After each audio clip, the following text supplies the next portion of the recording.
Hey guys, today I'm going to be doing an unboxing of the Master Grade 1/100 scale Sandrock Custom kit from SuperNova. It's kind of a Master Grade. That's kind of, I guess, what they're calling it with the MG there up in the top there, even though it says Mokai. I don't really know what that's about, but it's basically what a Master Grade would be. It's not really exactly a Master Grade, seeing as how this is not a Bandai product. Like I just mentioned, this is from SuperNova. So it's actually good that I'm able to get this kit and review it for you guys, because I wasn't actually planning on buying this, but some people were asking me to review it or asking me if I was planning on building it and reviewing it. So I know some people were interested in my opinion of this kit, but then I got this actually from a new sponsor that is going to be hooking me up with some third-party kits every now and then. So that's a Hobby Mission.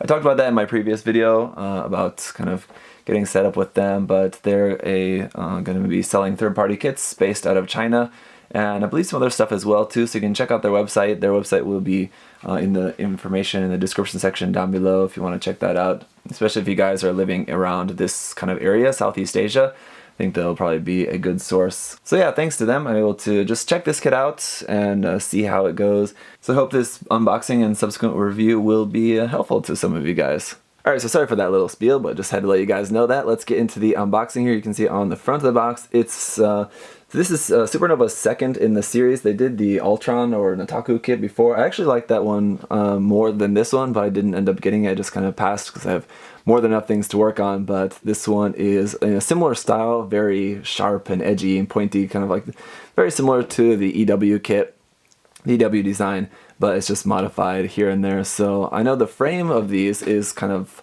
relatively simple, but it is a completely new kit as far as I know. It's not like a copy of anything. So I have built one thing from SuperNova before, and that was their mechanical base, and that was okay, but I'm sure this one will probably be much better. That was kind of just a very simple thing.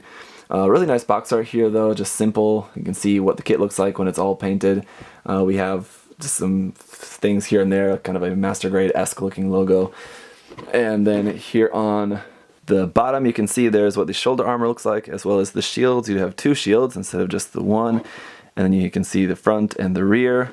The heat shotels, you have just the normal kind and the super edgy kind. Not really a fan of those. I think I just like the normal ones myself, but of course I'll show you both in the review. The beam machine gun there as well. Around on the top, just a couple of action poses. Here it is. You can see with like the jagged shotels on the back, and then hand holding just the regular ones, the beam machine gun, and then some other action poses there.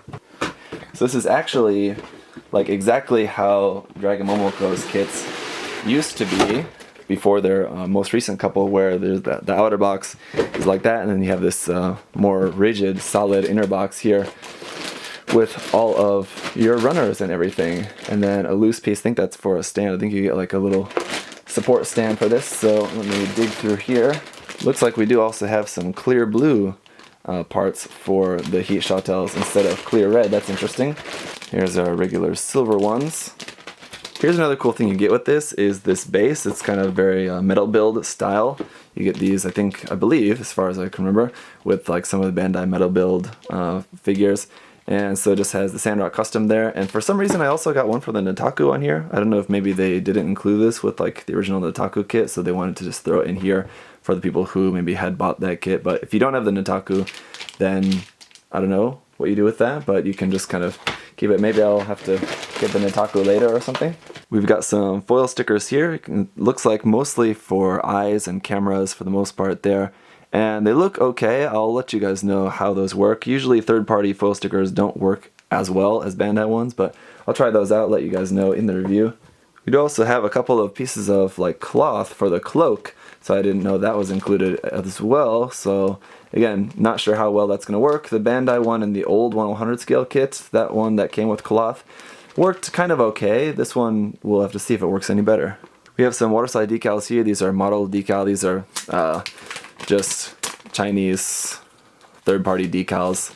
Often look like this, but let's check out the quality here. Everything looks pretty nice. We can see a couple of larger logos there with the lion's head printed in yellow, blue, black, and red.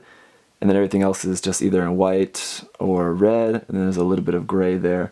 It's not a whole lot of text, so not a whole lot of room for spelling mistakes. But it looks like they did still manage to make a spelling mistake here where it should say Sandrock. It says Sandrock, missing the D.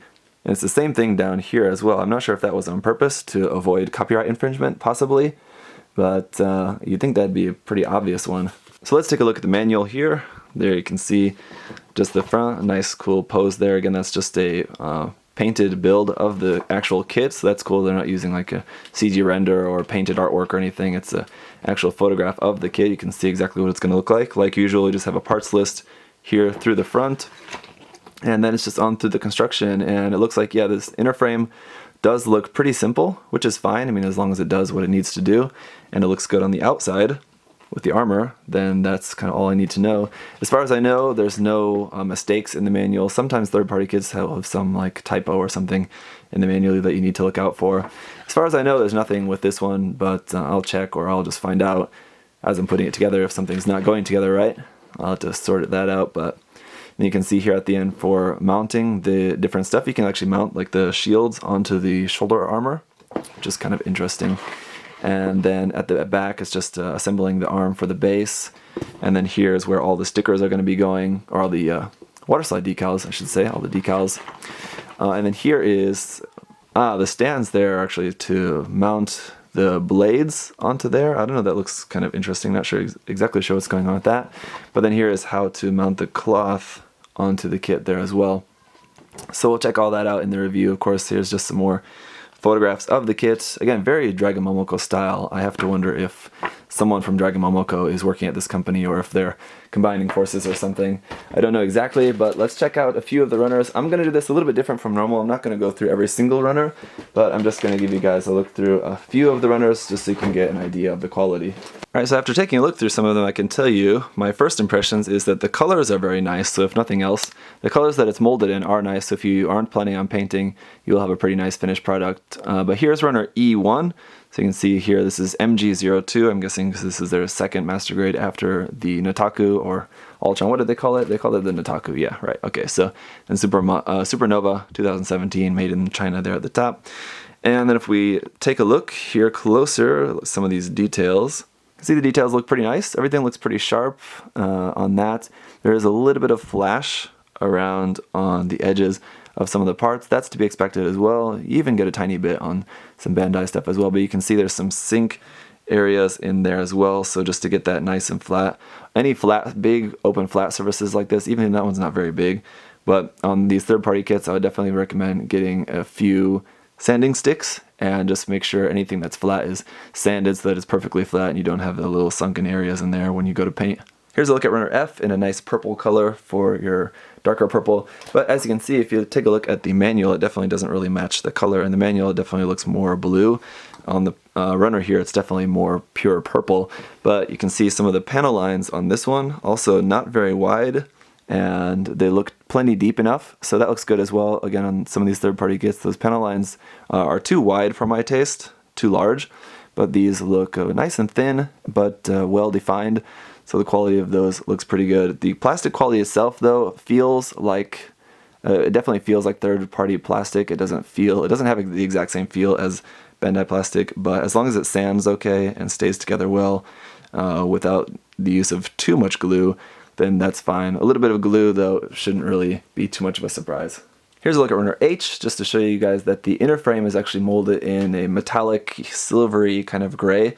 So you'll have that, again, if you aren't painting and you like your frames to be in that sort of metallic color, then this will look pretty nice. Personally, I usually just prefer a kind of straight gray color or something like that for my inner frames, but this is a pretty nice color, I have to say. And then finally, let's have a look at some of these smaller detail parts. So here are runners A and B in red and yellow for just the few red and yellow parts that we have. And you can see here we have the V-fin as well. Looks very sharp. The connections for that are undergated as well, so that personally, I don't really care about undergating on anything really, unless it's a plated kit. But on a V-fin like that, I'm not sure if that's going to be better or worse. Sometimes undergating is a little bit more trickier because you have two cuts to make, or more kind of nub to get rid of. So on a V-fin, I don't know about that, but we'll have to see. And then here we have our vent parts on there. Some parts around for the head, small parts there. But all the details, edges of everything all looks really nice. Not really a whole lot of flash at all, actually, on these. So In terms of the molding quality, all looks pretty fine. So that is going to do it for the unboxing, guys. Thanks so much for watching. I hope those of you who were wanting to see me review this kit are excited and looking forward to the review. I'll have that coming up for you guys next. And I know a lot of you guys also ask me, I do get asked every now and then, like, where is a good place to buy third-party kits? And I usually recommend Samuel Decal, because that's usually who I usually buy mine from. And I'll probably still get some from him as well, just things that I want to buy on my own. But other stuff I will be getting in the future from this new shop. So again, check the link down below and check out their store. Again, thanks for watching, guys, and I'll see you next time. Bye bye. Thanks for watching.